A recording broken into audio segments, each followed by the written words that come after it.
Hääletamiskomisjoni protokoll Tallinna linnapea valimistel. Tallinnas 25. novembril 2021.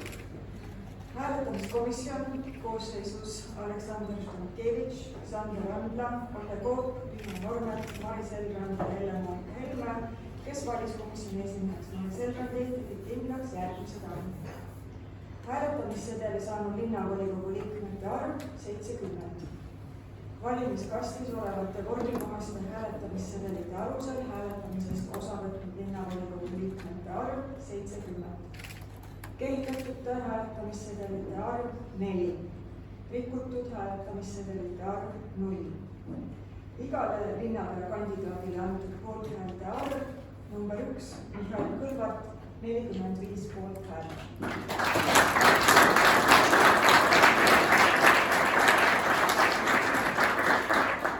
Number 2 Urmas Reinsalu 21 poolthäält.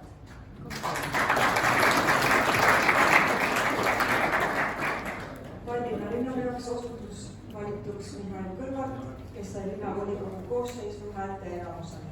Komisjoni esimees ja komisjoni liikmed kandidaat. Aitäh.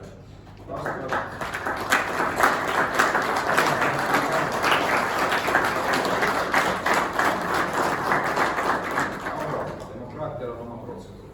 Vastavalt Tallinna põhimääruse paragrahv 28 põhiõiguse 13 on linnavolikogu liikmel õigus esitada kirjalik motiveeritud protest hääletamise korraldamise, hääletamistulemuste kindlaks tegemise korra rikkumise kohta koheselt istungil.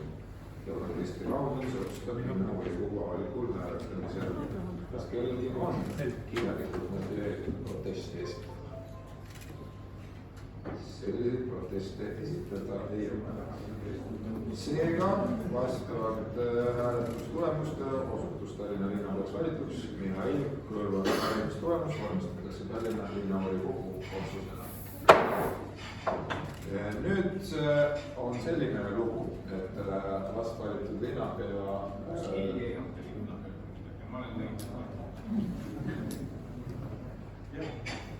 nüüd on selline lugu, et vast valitud linnapea toimub siia ette, kus on au ametikett ja seejärel on 5 minutit istungi vaheaega, kus te saate õnnitleda vast valitud linnapead ja siis me niimoodi tempokalt koguneme tagasi, siis kui kuulete kella. Aitäh!